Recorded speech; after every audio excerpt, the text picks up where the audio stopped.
The 27th of June, 1942 marked a moment that would reshape American understanding of their Pacific adversary. Captain William Frederick Sipes stood before the twisted wreckage of a Japanese bomber on Akutan Island, Alaska, his breath forming clouds in the cold maritime air. The aircraft, designated by the Allies as the Betty bomber, though the Japanese knew it as the Mitsubishi G4M, lay surprisingly intact after an emergency landing that had ended in shallow water. What Sipes and his fellow officers were about to discover would challenge every assumption American military strategists had made about Japanese engineering philosophy. The Betty bomber had become a legend even before one fell into American hands. Allied pilots returning from encounters in the South Pacific spoke of it with a mixture of respect and bewilderment. The aircraft possessed extraordinary range, capable of striking targets over 1,500 miles from its base, a feat that seemed impossible for a medium bomber of its size. It carried a devastating payload and cruised at speeds that made interception difficult. Yet paradoxically, pilots reported that when they did manage to score hits, the Betty often erupted into flames with shocking ease, earning it the grim nickname, the Flying Lighter, among Japanese crews themselves. As the recovery team carefully examined the downed aircraft over the following weeks, a team of engineers from Wright Field in Ohio traveled to Alaska to conduct a thorough technical analysis. What they found inside the Betty's sleek aluminum skin defied conventional wisdom. The fuel tanks, enormous bladders that explained the aircraft's remarkable range, were completely unprotected. No self-sealing rubber layers, no carbon dioxide fire suppression systems, no armor plating. The tanks were simply thin metal containers holding hundreds of gallons of highly flammable aviation fuel, exposed to enemy fire as vulnerably as a paper lantern to a match. Lieutenant Commander Edward Henry Butch O'Hare, who had already earned the Medal of Honor for his defense of the carrier Lexington against Betty bombers earlier that year, was consulted about the findings. He had shot down 5 of the bombers in a single engagement, watching 4 of them torch spectacularly. "They fly beautifully until you hit them," he told the examining board. "Then they become death traps for their own crews." The American engineers, trained in the doctrine that had emerged from European air warfare, found themselves confronting a completely alien design philosophy. Since the Battle of Britain, American and British aircraft designers had prioritized crew survival. Self-sealing fuel tanks had become standard equipment after Royal Air Force losses in 1940 demonstrated their necessity. The rubberized bladders, which automatically sealed bullet holes through swelling and chemical reaction, added weight and complexity but dramatically improved survival rates. American bombers like the B-17 Flying Fortress bristled with armor plating, protected fuel systems, and redundant controls, all designed on the principle that bringing crews home alive was worth the performance trade-offs. Yet here was the Betty, a masterpiece of aerodynamic efficiency and range, deliberately stripped of these protections. The question that haunted the examining officers was simple but profound. Why? To understand the Betty's design, the American analysts needed to think like their adversaries, and that required understanding the strategic situation Japan faced in the late 1930s. The context for this analysis was later documented extensively in the United States Strategic Bombing Survey reports compiled after the war, which examined Japanese military-industrial decision-making throughout the conflict. Japan's empire in 1942 stretched across an oceanic vastness that would have given Alexander the Great pause. From the home islands to the conquered territories of Southeast Asia, from the Aleutians to New Guinea, Japanese forces occupied an area encompassing millions of square miles of ocean and scattered island chains. This empire presented a unique strategic challenge: how to defend such dispersed holdings when the industrial base to support them was concentrated on the Japanese home islands and Manchuria. The problem wasn't simply distance, it was the tyranny of weight versus range. Every pound added to an aircraft reduced either its range or payload capacity. Engineers at Mitsubishi, tasked with creating the Navy's next-generation medium attack bomber in 1937, faced an impossible trinity of requirements: long range, heavy payload, and high speed. The Navy wanted an aircraft that could strike American naval forces wherever they might appear in the Pacific, deliver a killing blow with bombs or torpedoes, and return home. The distances involved were staggering. Operations from Rabaul to Guadalcanal exceeded 1,000 miles round trip, and that was merely one example among dozens of strategic routes the bomber would need to cover. Chief designer Kiro Honjo and his team at Mitsubishi's Nagoya plant understood the mathematics with brutal clarity. Self-sealing fuel tanks typically added 15 to 20% to the weight of the fuel system. Armor plating for crew positions and vital areas could add another 1,000 pounds or more. Defensive armament, additional gun turrets, ammunition, and armored positions for gunners represented still more weight. Every pound of protection was a pound taken from fuel capacity or bomb load, and every pound of fuel sacrificed translated to roughly 2 miles of range lost. The designers made their choice. They would build the longest-range bomber in the world by making it as light as structurally possible. The Betty would have minimal armor, unprotected fuel tanks, and relatively light defensive armament. They would trust in speed, altitude, and the skill of Japanese crews to avoid enemy fighters. When the prototype first flew in October 1939, it achieved everything the Navy had requested. The aircraft could carry a full torpedo or 2,000 pounds of bombs over a distance of nearly 3,000 miles.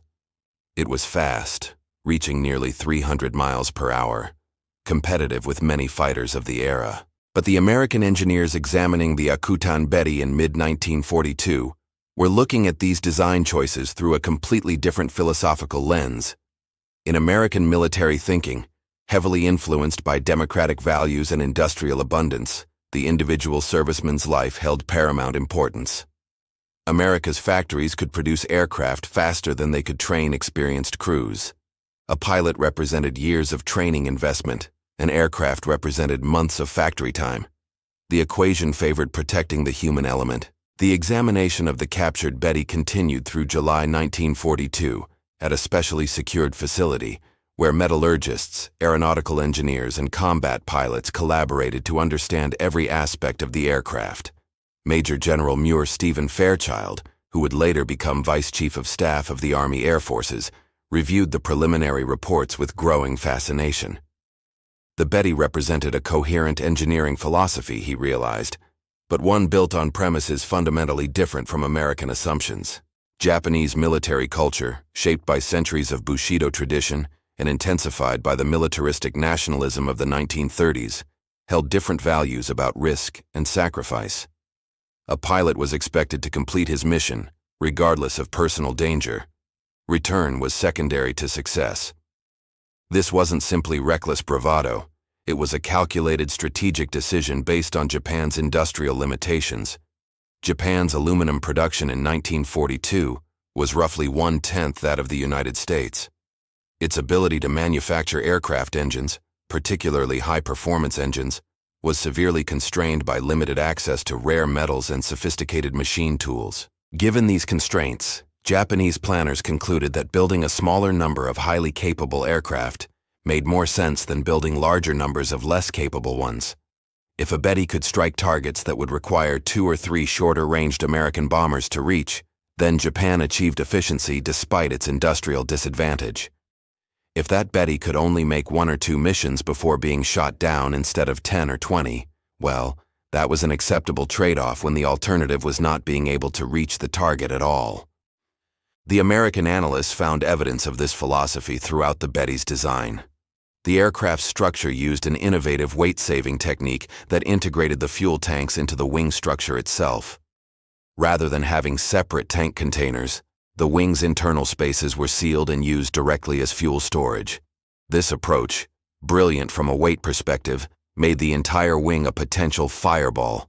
One tracer round through the wing could ignite fuel vapor and doom the aircraft within seconds. Captain Sipes, in his official report completed in August 1942, noted the psychological dimension of this design choice. The Japanese pilot flying a Betty bomber, he wrote, must possess extraordinary courage or fatalism.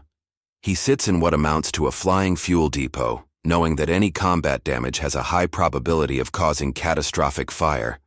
This indicates either supreme confidence in avoiding interception or a cultural acceptance of mortality that differs fundamentally from Western attitudes. The defensive armament told a similar story. While American heavy bombers like the B-17 bristled with up to 13 machine guns and powered turrets covering all approach angles, The Betty carried only 4 to 6 guns depending on the variant, most in manually operated positions.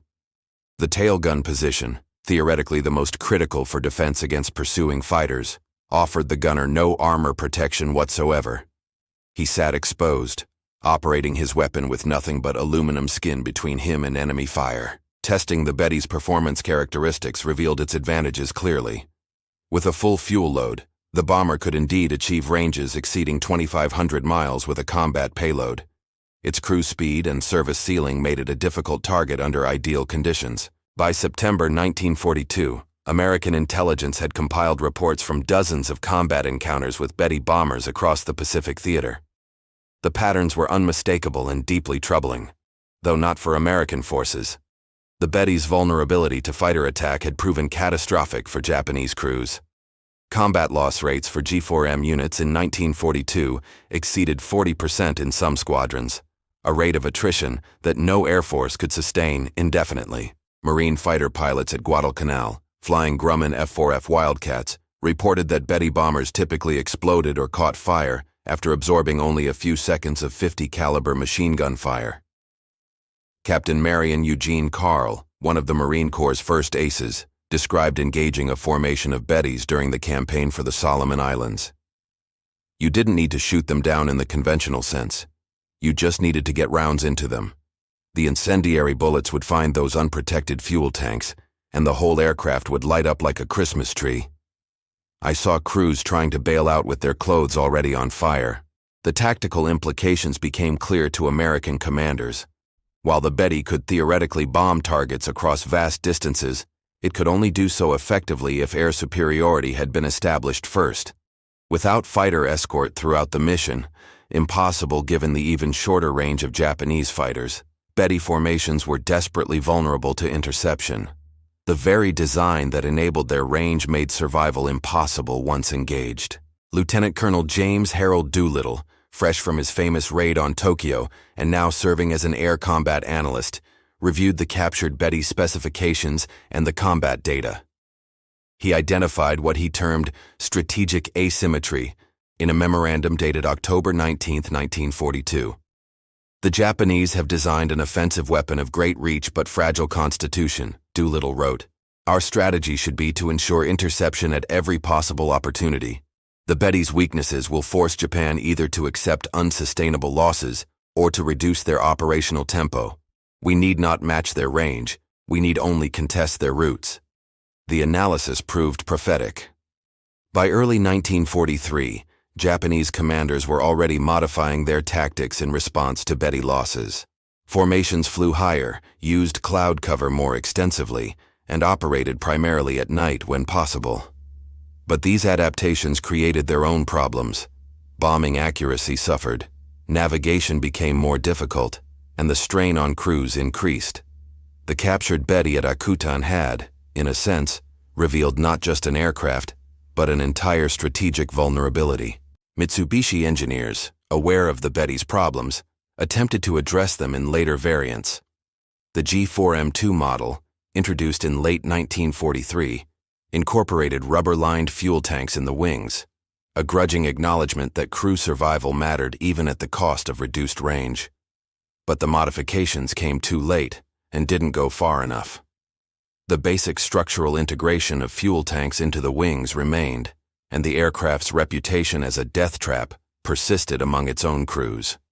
Japanese ace pilot Saburo Sakai, who survived the war and later wrote extensively about his experiences, offered a pilot's perspective on the Betty's design philosophy. Though he flew fighters rather than bombers, he had witnessed countless Betty crews burning in aircraft hit by enemy fire. The investigation into why Japan would field such vulnerable bombers led American military analysts into deeper questions about Japanese military culture and strategic thinking. By late 1942, the Office of Strategic Services had assembled a team of anthropologists, historians, and Japan specialists to help military planners understand their enemies' decision-making processes. Their findings, some of which were later incorporated into Ruth Benedict's classic study, The Chrysanthemum and the Sword, revealed that the Betty bomber's design reflected cultural values as much as engineering constraints. In traditional Japanese military thought, Influenced by samurai codes that had been adapted and intensified during the Meiji Restoration and beyond, the concept of accepting death in service to the emperor held profound significance. This wasn't nihilism or disregard for life, but rather a framework where mission accomplishment superseded individual survival. The phrase, "duty is heavier than a mountain, death is lighter than a feather," permeated military training. Officers and enlisted men alike internalized the idea that to hesitate, to prioritize one's own safety over mission success, was the deepest dishonor. Commander Mitsuo Fuchida, who led the air attack on Pearl Harbor and flew an aircraft with similar design philosophies, later explained this mindset in his post-war writings. He described how Japanese naval aviators viewed their aircraft as tools to accomplish the mission, not as survival vessels. The question wasn't, how do we protect the crew, but rather, how do we reach the target and deliver our weapons effectively? If reaching that target required accepting higher risk of casualties, that was simply the nature of war. This cultural context illuminated why Japanese designers made choices that seemed incomprehensible to American engineers. It wasn't that Mitsubishi's designers were incompetent or ignorant of safety principles. They were highly skilled engineers who understood perfectly well the vulnerability they were building into the Betty. They made a conscious choice based on a different hierarchy of values. Mission capability ranked above crew protection, and offensive reach trumped defensive resilience. The American examining team also discovered that Japanese test pilots and combat evaluators had raised concerns about the Betty's vulnerability during its development phase. Reports from the Naval Air Technical Arsenal at Yokosuka, translated after the war, showed that test pilots in 1940 clearly identified the fire risk associated with unprotected fuel tanks. However, the Navy General Staff overrode these concerns, prioritizing the operational requirements of range and payload. In the Japanese military hierarchy of the time, operational demands from leadership superseded safety recommendations from technical experts. This decision-making pattern reflected a broader characteristic of Japanese military culture: absolute deference to superior authority and the subordination of individual or expert judgment to organizational directives.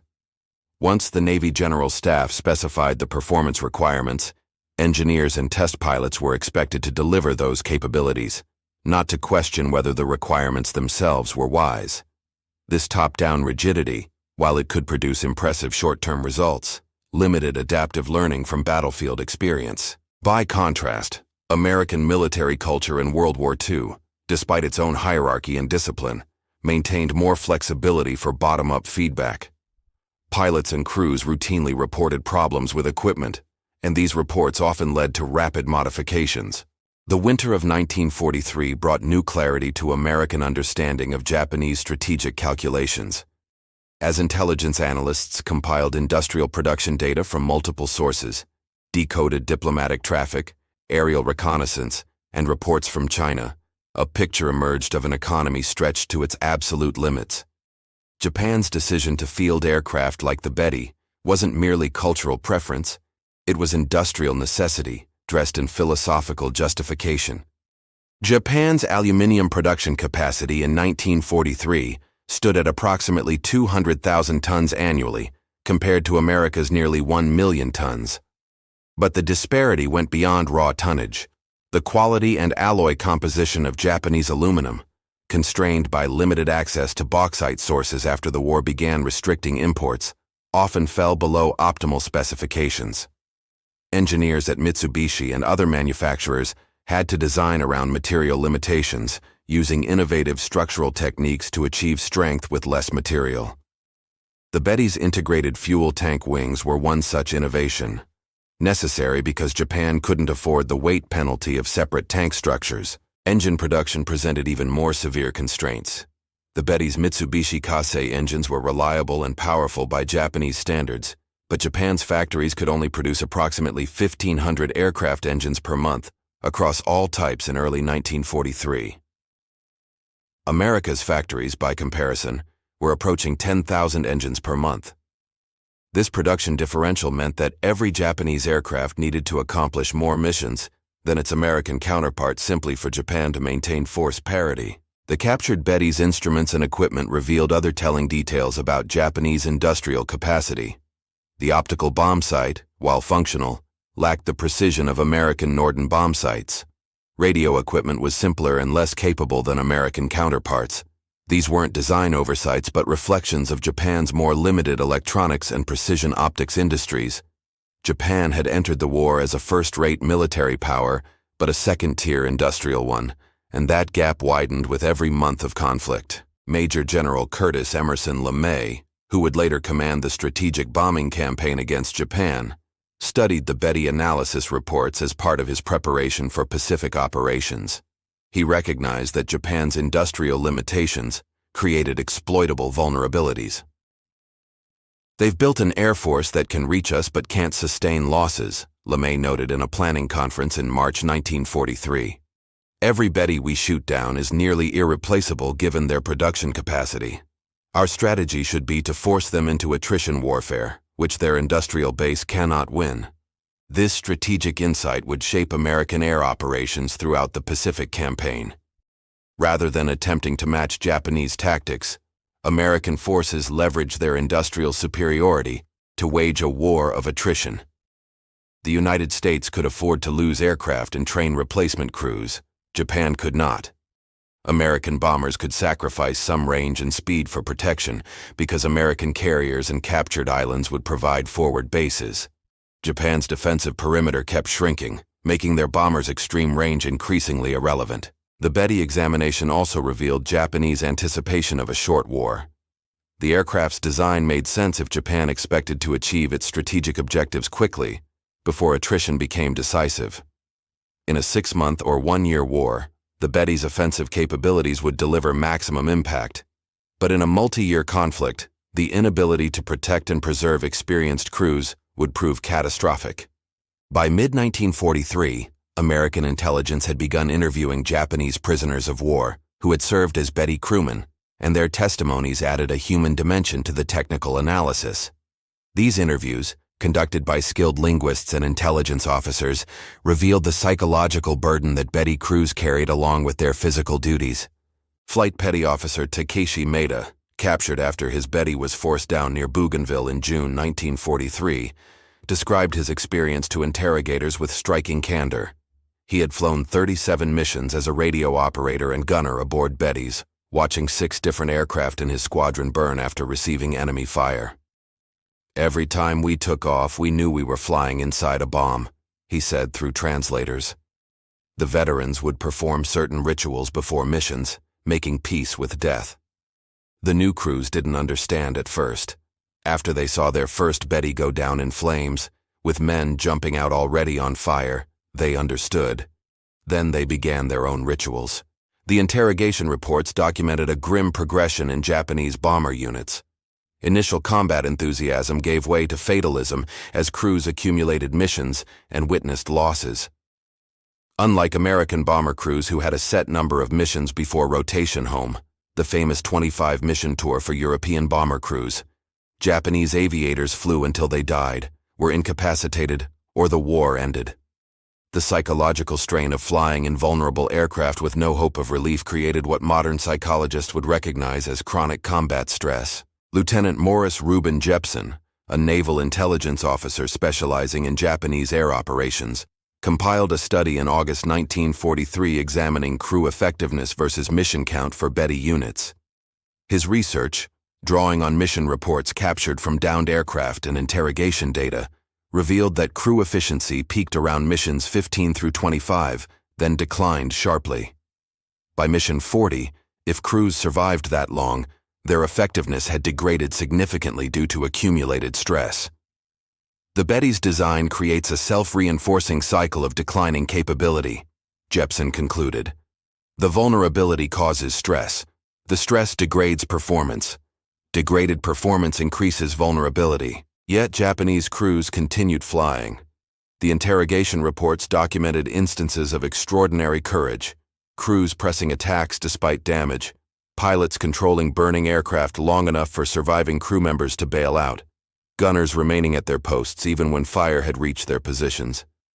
These actions weren't thoughtless fanaticism, but conscious choices made within a cultural framework that valued duty and sacrifice. American interrogators also discovered that Japanese crews were acutely aware of their aircraft's shortcomings and often bitter about them.